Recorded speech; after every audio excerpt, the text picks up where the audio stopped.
Ya, terima kasih Pak Sur, Ibu Emi, sahabat semuanya. Jadi pada rekoleksi hari ini akan ada 3 sesi. Jadi tadi sesi yang pertama dari Pak Suryanto menjelaskan tentang iman mengapa baptis bayi. Nanti sesi kedua saya akan sharing tentang self donative parenting. Jadi kita itu menjadi orang tua itu kira-kira seperti apa sih? Apa sih sebetulnya yang Gereja Katolik ajarkan peran kita sebagai orang tua? Nah nanti yang ketiga rekan saya Pak James akan membahas tentang bagaimana menjadi orang tua bagi anak yang berumur 0 katakanlah sampai dengan mungkin nanti fokus banyak sampai ke 5 tahun, tapi mungkin sedikit juga akan menjelaskan sampai dengan persiapan komuni pertama. Jadi ada tahapan-tahapan berdasarkan physical psychology development daripada si anak itu sendiri. Selamat menikmati presentasinya. Jadi kalau dari tema kita sebutkan bahwa menjadi orang tua Katolik yang mempersembahkan diri.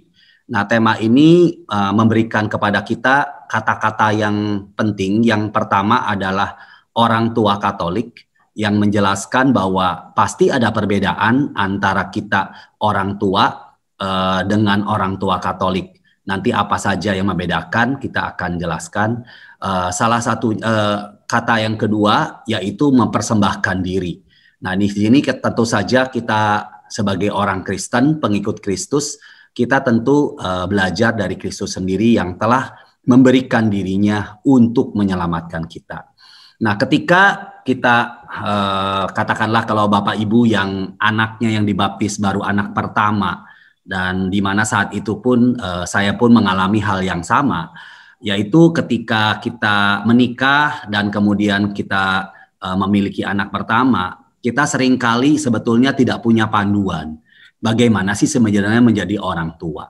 Seringkali yang mempengaruhi bagaimana kita menjadi orang tua adalah orang tua kita sendiri.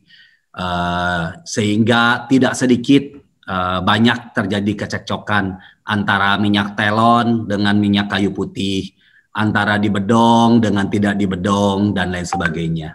Nah, nanti sebetulnya di tahun 2016 sebetulnya Gereja Katolik terutama di KAJ ya, di KAJ itu sudah kita punya ada seksi di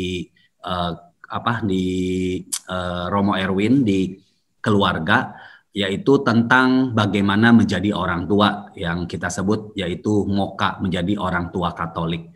Nah, oleh karena itu kami akan menjelaskan ini sesuatu yang bagus sekali. Saya pun belajar ketika anak saya umur 15 tahun, sehingga mau tidak mau kita menjadi orang tua, kita harus mengejar kekurangan kita selama 15 tahun.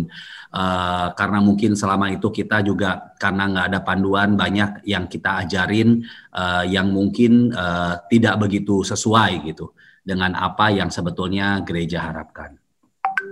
Jadi peran orang tua itu sangat penting dalam pendidikan anak-anaknya secara Katolik gitu. Tadi kalau Pak Sur bercerita bahwa warisan pertama dari orang tua adalah dengan memberikan anaknya dibaptis, maka warisan di sini adalah apa yang kita berikan kepada anak tersebut dari mulai anak itu lahir sampai dengan nanti kita katakanlah dipanggil kepada Tuhan. Sehingga peran orang tua tersebut dalam melakukan pendidikan secara anak-anak Katolik ini menjadi sangat esensial atau sangat penting.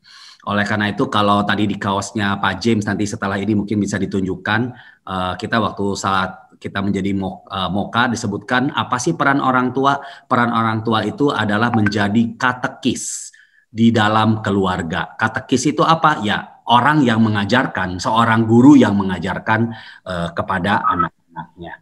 Pertanyaannya kan kenapa harus begitu gitu? Kenapa sih memang harus diajarin anaknya? Nanti anaknya kan nanti bisa belajar lah di Bina Iman Anak atau di Bina Iman Remaja dan lain sebagainya. Jadi sebetulnya di sini sebutkan ada satu kewajiban ya kita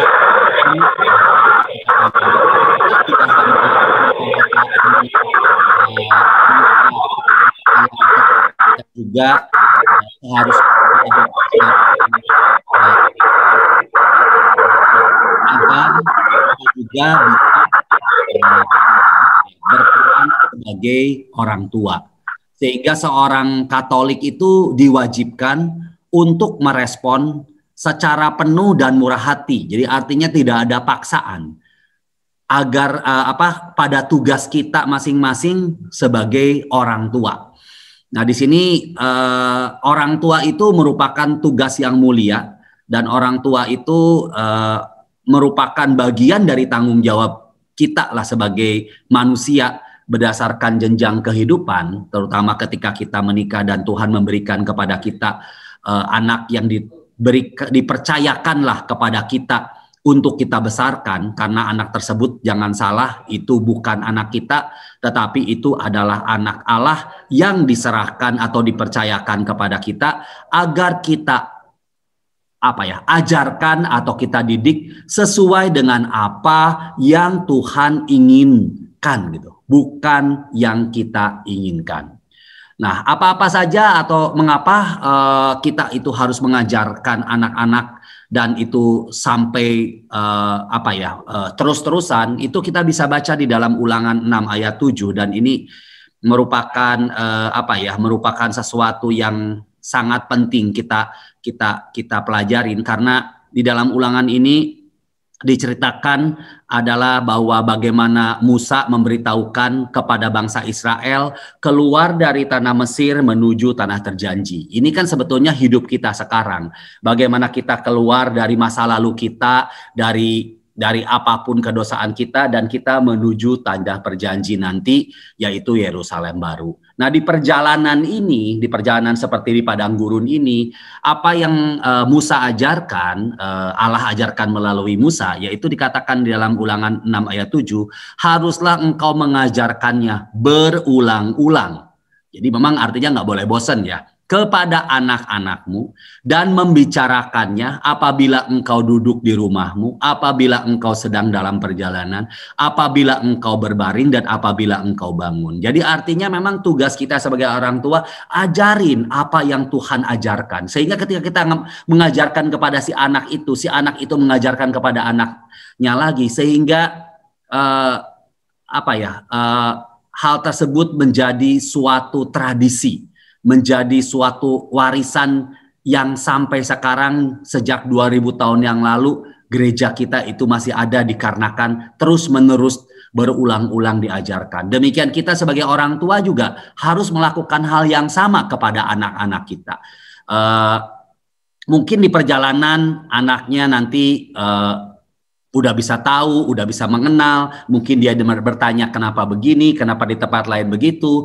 Oleh karena itu kita sebagai orang tua juga harus mencukupi atau membekali diri dengan terus mengembangkan iman kita, agar apa yang kita wariskan atau kita ajarkan kepada si anak itu, maka si anak itu juga bisa alami.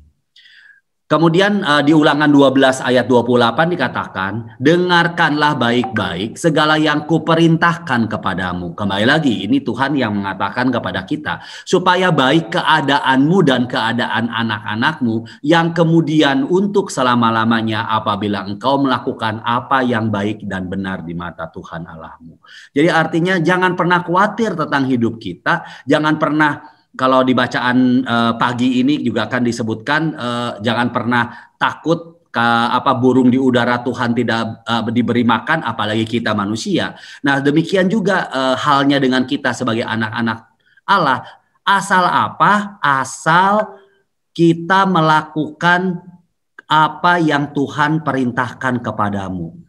Kalau kita melakukan apa yang Tuhan perintahkan, maka keadaanmu dan keadaan anak-anakmu itu akan baik kemudian dan selama-lamanya. Ini buat saya atau kita semua lah yang membaca ini gospel, ini kabar baik gitu.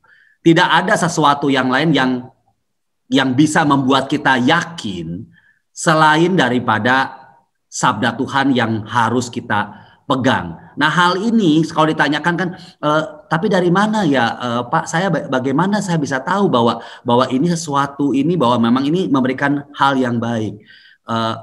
Yang bisa saya yakinkan adalah masing-masing dari kita pasti pernah mengalami kasih Tuhan itu sendiri.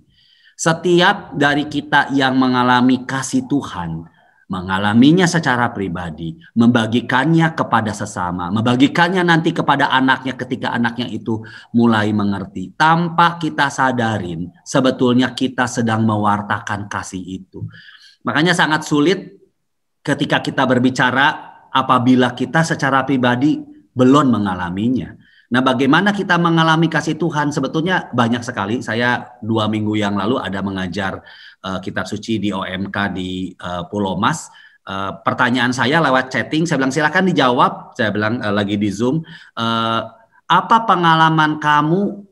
Saya tanya dulu siapakah Yesus? Dijawab ada juru selamat, sahabat, dan lain sebagainya. Langsung saya tanya, pengalaman apa yang engkau alamin sehingga engkau bisa mengatakan Yesus itu adalah sahabatmu dan sebagainya. Dan anak itu menjelaskan semuanya. Dan bahkan si gurunya yang mendampinginya di paroki itu surprise, dia bilang bahwa ternyata anak-anak yang dalam tanda kutip atau OMK yang di dalam tanda kutip ya ini imannya sedang belajar. Ternyata secara pribadi dia banyak mengalami kasih Tuhan. Dan dia sharing ketika dia kuliah down, dia berdoa, dia lebih tenang. Ada satu lagi dalam keadaan dia sulit, tetapi dia berdoa kepada Tuhan sehingga dia lebih kuat, dan sebagainya, dan sebagainya.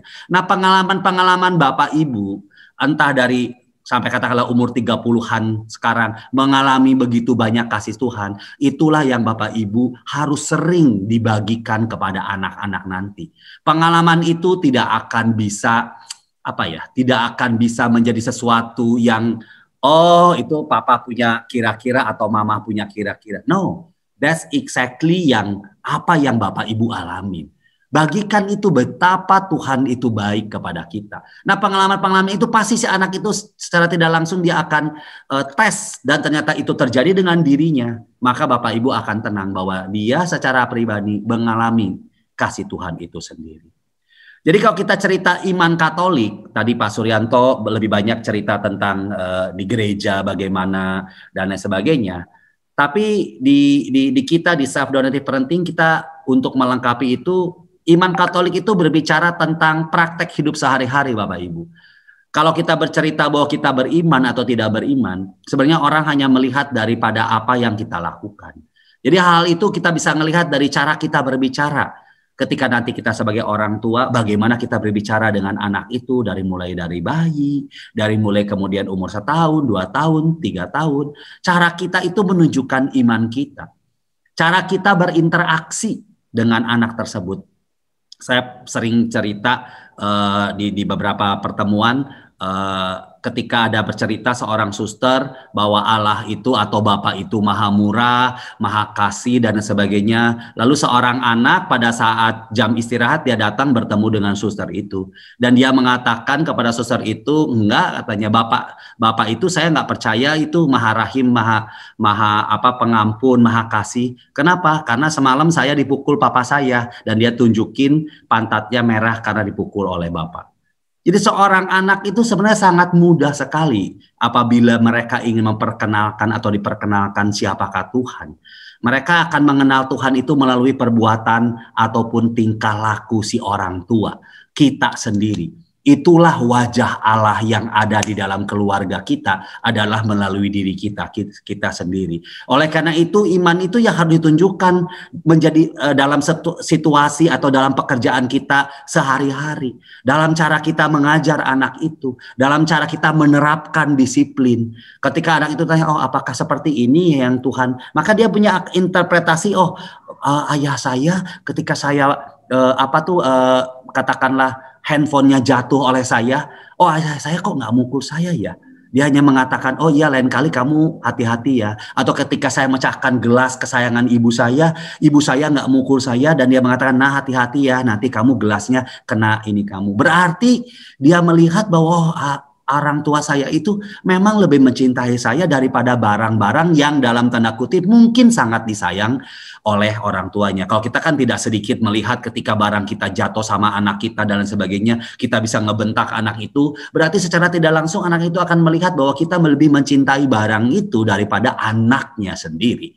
Nah, kemudian sehingga hal-hal itu si anak itu akan mempelajari dari cara kita mengajarkan atau menerapkan disiplin kepada anak. Juga iman juga bisa terlihat dengan cara kita bergaul dengan siapa. Juga dengan menjawab pertanyaan anak ketika anak itu bertanya kepada kita. Jadi iman bukan hanya terlihat secara konsep dan memang itu harus dipahamin, tetapi itu harus terrefleksi di dalam kehidupan kita sebagai orang tua. Karena si anak itu akan mempelajari atau mengenal Tuhan melalui bagaimana kita berelasi dengannya. Oleh karena itu, cara yang boleh dikatakan titik pertama daripada self-donative parenting atau memberi diri itu adalah bahwa kita sebagai orang tua harus memberikan setidaknya yang pasti waktu bagi anak kita. Caranya apa? Caranya pendampingan. Seperti nanti mungkin Pak James akan cerita kalau Bapak Ibu anaknya masih bayi kecil umur 1 tahun 2 tahun, kira-kira apa yang akan dilakukan sampai dengan proses nanti anak itu menjadi dewasa. Jadi orang tua itu harus bersukacita karena kita diberikan tugas untuk mendampingi tumbuhnya anak ke arah yang baik dan dewasa melalui cara dan sikap hidupnya yang baik dan pantas dicontoh. Kalau kita baca di dalam kitab suci atau di Injil disebutkan bahwa buah itu bisa dilihat dari pohonnya. Ingat Bapak Ibu, ketika suatu saat mungkin umur 6, 7, 10, 20, lalu seorang anak mengatakan, aduh anak ini sopan ya, aduh anak ini sering membantu orang ya, bagaimana perasaan kita sebagai orang tua? Kita akan berkata kepada diri kita, aduh terima kasih Tuhan, karena aku telah diberikan kekuatan Roh Kudus-Mu untuk bisa ngajar kepada si anak ini, sehingga anak ini bisa katakanlah melanjutkan yang istilah Pak Suryanto tadi, warisan dari apa yang Tuhan berikan kepada kita untuk mereka bisa bagikan nanti lain hari di keluarganya dan juga bisa membagikan itu kepada teman-temannya. Oleh karena itu kata-kata pendampingan, terlepas kita capek kerja sampai 3 shift sampai bagaimana, perlu proses ini. Perlu ingat Bapak Ibu sekalian, kita memang perlu untuk mencari nafkah, terutama para ayah. Tetapi ingat, supervisor di perusahaan itu ataupun Bapak Ibu sebagai manajer ataupun sebagai direktur itu bisa diganti. Bisa diganti orang lain atau bisa diganti tempat. Tetapi peran kita sebagai ayah, peran kita sebagai suami atau istri, atau peran saya sebagai ibu tidak pernah akan tergantikan. Jadi itulah sebetulnya tugas utama kita sebagai orang tua. Persembahan diri lewat tubuh atau bahasa di dalam kitab suci di dalam ajaran gereja melalui Santo Paulus Yohanes Paulus II adalah melalui teologi of the body. Itu menceritakan bagaimana Tuhan hadir melalui diri kita, Bapak Ibu. Jadi Tuhan tuh ada di kita. Ketika kita menjadi orang tua, anak itu melihat kita. Karena kenapa? Karena anak-anak membutuhkan kehadiran dan juga membutuhkan sentuhan, atau bahasanya anak-anak kita membutuhkan cinta, membutuhkan kasih melalui keberadaan kita di dalam atau berada di samping mereka untuk mendampingi hidup mereka. Namun demikian kita tahu, kita sebagai orang tua, bahkan saya pribadi juga sama, ketika saya memiliki anak yang pertama, anak yang kedua, kita memiliki masalah-masalah yang sama. Tapi disinilah letaknya di mana KAJ untuk datang lebih dulu di awal, bahwa ketika kita menikah dan memiliki anak yang pertama, saat itu kita punya masalah. Dan pada umumnya masalah-masalah kita pertama, mungkin kita imannya juga, ya sudahlah ini dulu juga saya waktu ini dibaptis, ya udahlah kita dibaptis aja. Tapi sekarang bagus, gereja udah mengajarkan kenapa sih harus dibaptis, apa alasannya dibaptis dan lain sebagainya.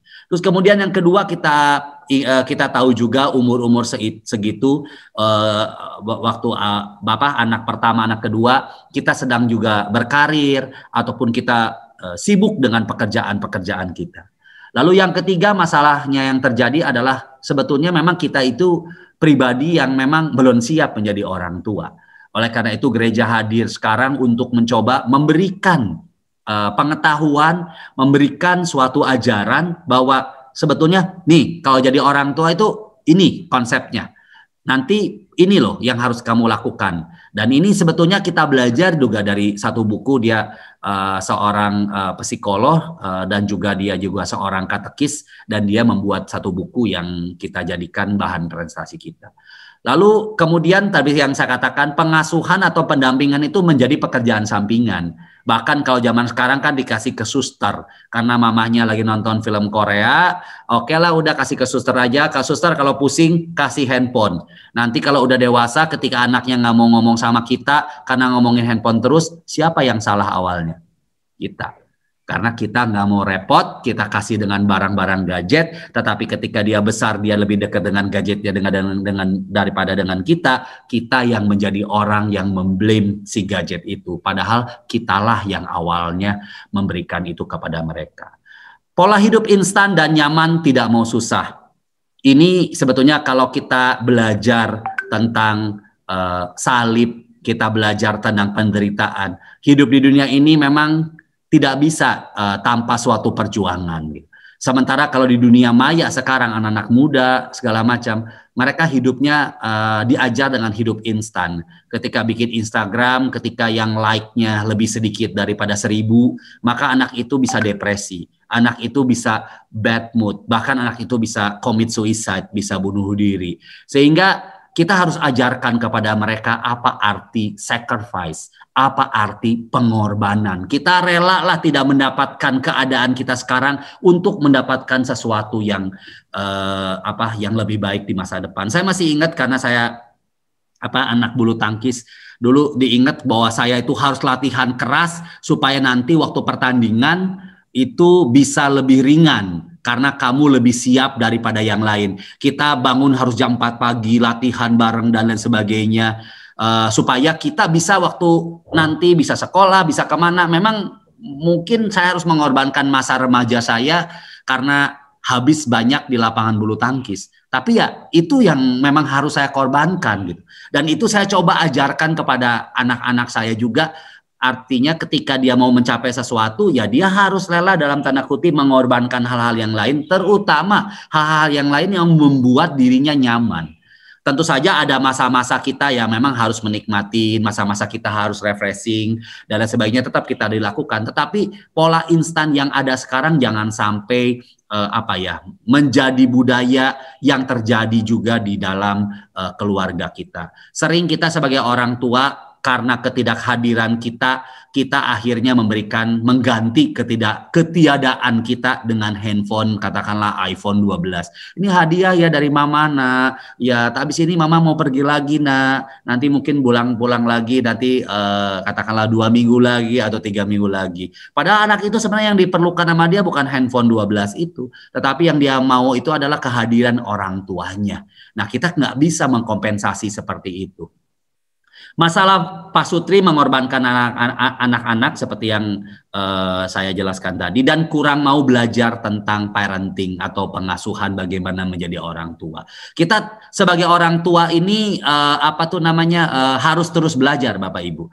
Ikutin terus. Saya pernah dulu ada Facebook, masih ada mestinya Facebooknya, namanya Menjadi Orang Tua Katolik. Dulu saya ada mungkin udah hampir 5 tahun lah menulis buku tentang menjadi orang tua, bagaimana menjadi ayah, bagaimana menjadi ibu, bagaimana menjadi orang tua sampai menjadi single parents dan lain sebagainya. Itu ada di Facebook, mungkin Bapak Ibu bisa cek, itu ada hampir 5 tahun saya nulis sehingga bisa menjadi referensi lah buat Bapak Ibu ya. Padahal kita sebutin, jadi orang tua itu memberkati itu bukan melalui barang, bukan melalui hadiah, walaupun hadiah itu adalah salah satu dari bahasa cinta. Tetapi yang terutama adalah kehadiran kita, kehadiran tubuh, dan juga kehadiran cintanya. Oleh karena itu keberadaan kita benar-benar merupakan satu modal yang sangat utama. Walaupun katakanlah sang ayah pulang pukul 9, datanglah ke tempat si bayi itu. Kemudian sentuhlah dia, ciumlah dia, doalah bersama dan lain sebagainya. Itu yang perlu dilakukan. Nah, yang membedakan orang tua biasa menjadi orang tua Katolik ada 7. Jadi yang pertama adalah kita mengalami secara dekat kebaikan Yesus dalam Ekaristi, bahwa Yesus mau memberikan dirinya kepada kita. Oleh karena itu kita pun sebagai orang tua mau memberikan diri kita kepada anak-anak kita sebagai bukti cinta kasih kita kepadanya. Membentuk anak dengan menjadikan gereja dan sakramen sebagai model. Kita perlu diingat Bapak Ibu, keluarga adalah gereja kecil. Kalau di sakramen, di gereja ada sakramen Ekaristi, maka di rumah juga harus ada makan bersama. Kalau di gereja ada sakramen tobat, maka di rumah pun harus ada sakramen pengampunan. Jadi namanya kita sebagai orang Katolik harus memiliki rasa mau mengampuni pasangan dengan anak, anak dengan orang tuanya, karena kita adalah gereja kecil dan kita harus bangun itu seperti layaknya seperti kita sedang ada di gereja. Mencintai sabda Tuhan dan pengetahuan. Bacalah kitab suci. Kalau Bapak Ibu nggak bisa, belilah ruah, misa harian, terus kemudian belajar tentang pengetahuan tentang bagaimana kita mengajar menjadi orang tua, dan kemudian menggabungkan kedua hal tersebut sehingga hal tersebut bisa menjadi suatu warisan buat si anak-anak. Mempelajari konsep teologi tubuh, yaitu kehadiran kita itu menggambarkan bagaimana Allah hadir dalam diri kita di depan anak-anak, sehingga anak-anak tersebut bisa melihat Allah di dalam diri kita. Itulah relasinya. Ketika relasi anak dengan orang tua baik, maka relasi anak nanti dengan Allah Bapa juga akan baik, karena dia mengalami suatu relasi yang positif. Mengerti akan kehendak Tuhan dan segala yang ada dalam diri anak-anak. Jangan pernah atau seringlah di tempat kita itu masa lalu kita yang kita nggak jadi. Misalnya ada seorang tua yang dia mau jadi pianis, tapi nggak gagal karena dulu mungkin orang tuanya nggak sanggupin beli piano. Sekarang begitu dia sanggup, dia paksa anaknya untuk menjadi pianis. Kemana-mana dia cerita anaknya main piano, dia foto dan dia sebarin kemana-mana. Nah, seringkali namanya itu disebutkan dalam bahasa Inggris itu jadi bad dream kita. Jadi cita-cita yang belum tercapai oleh kita impose, kita masukin ke si anak supaya si anak itu bisa menjadi kita karena kita ada sesuatu. No, enggak seperti itu orang tua.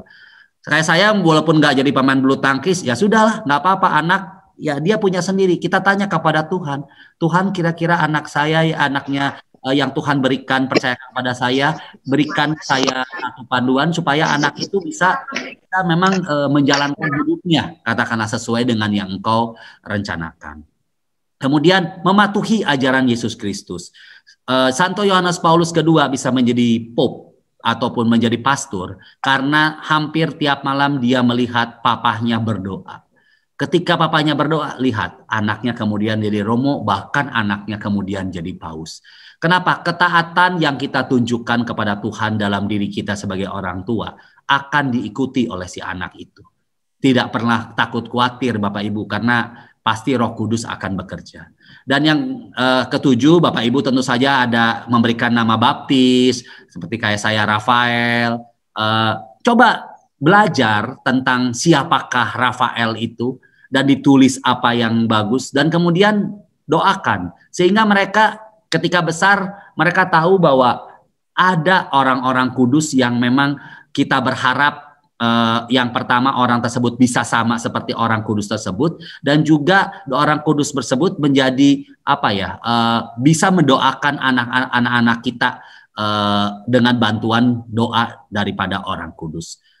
Itu yang menunjukkan salah satu di mana kita di Syahadat Para Rasul ada tulisan persekutuan para kudus, karena sebetulnya karena pembaptisan seperti yang Pastor katakan tadi, kita itu menjadi satu tubuh, baik di surga maupun di bumi.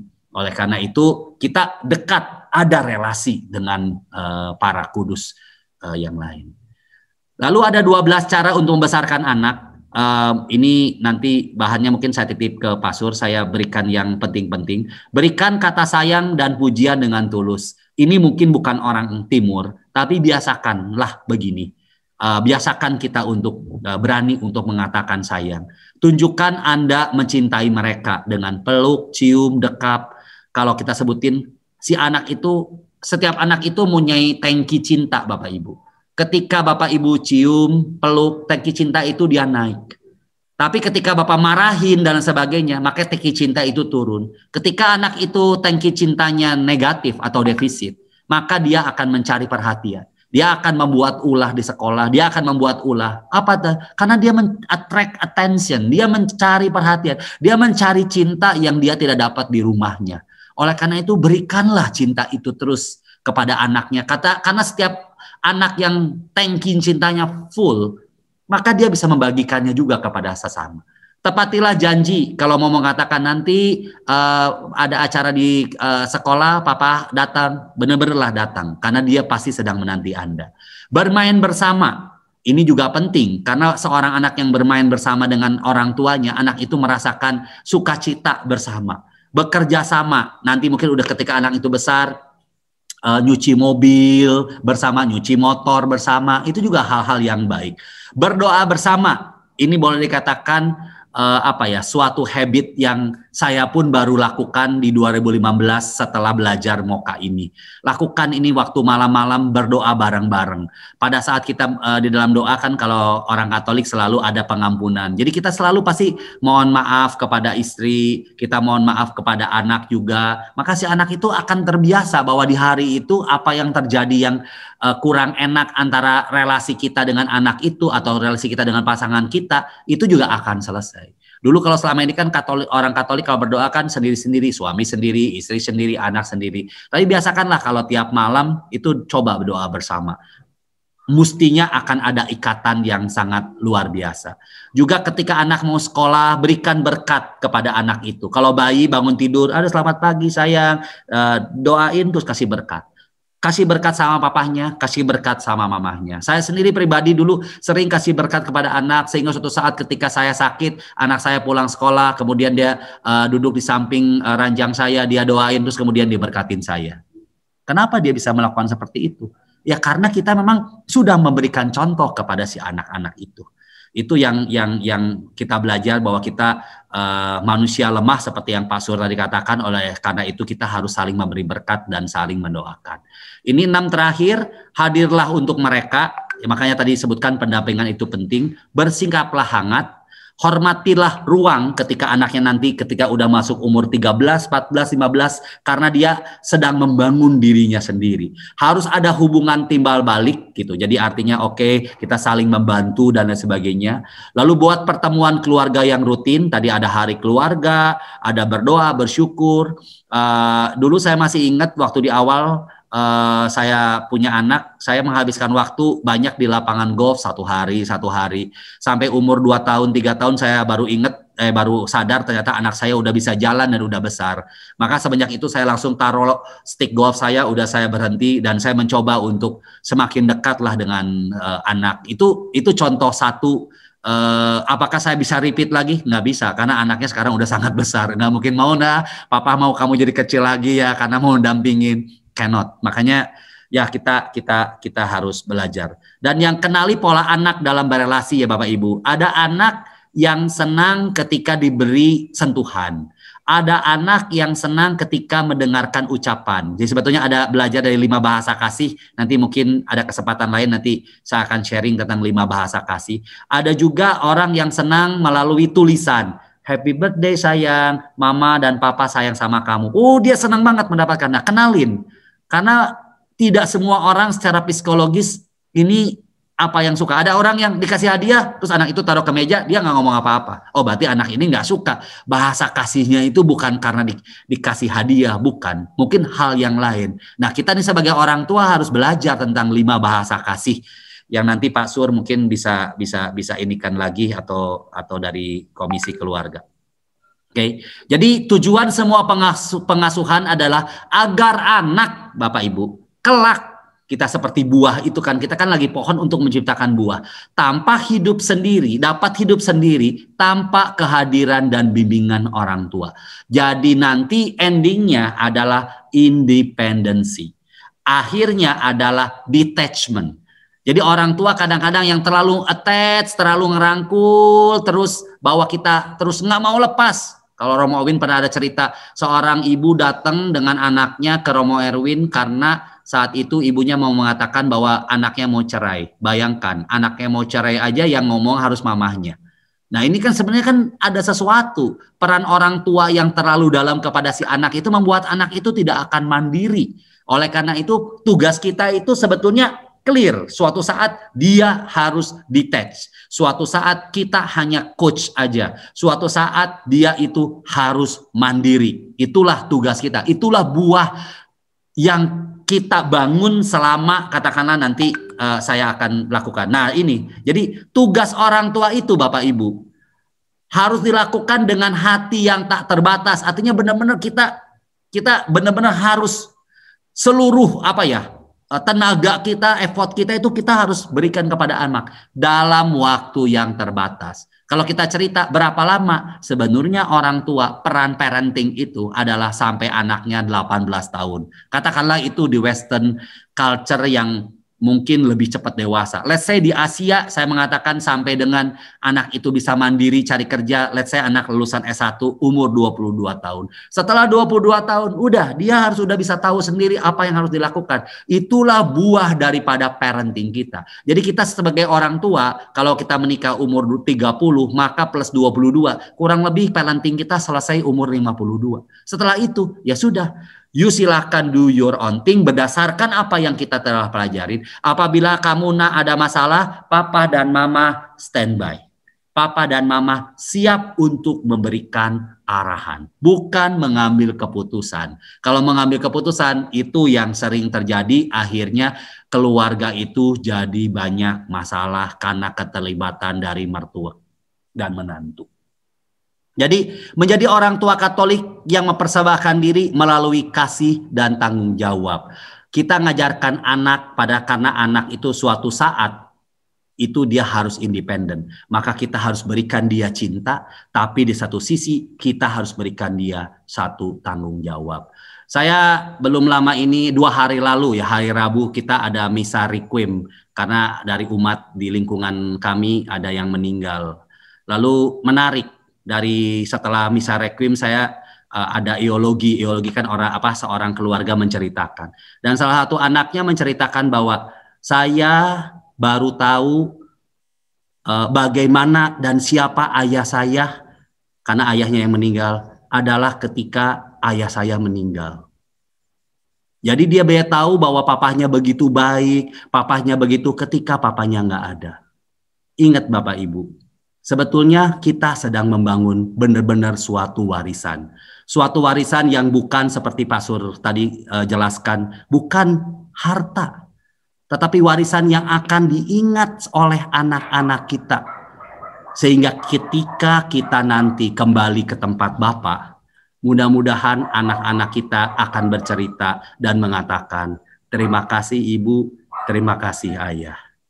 Terima kasih, Tuhan Yesus memberkati. Semoga sharing ini bisa menjadi inspirasi kita, menjadi orang tua yang mau memberikan diri kita kepada anak-anak kita, agar kita bisa mengajar anak kita, agar anak kita bisa mengetahui bagaimana anak kita mencintai Allah dan bagaimana anak kita mencintai sesama. Tuhan memberkati.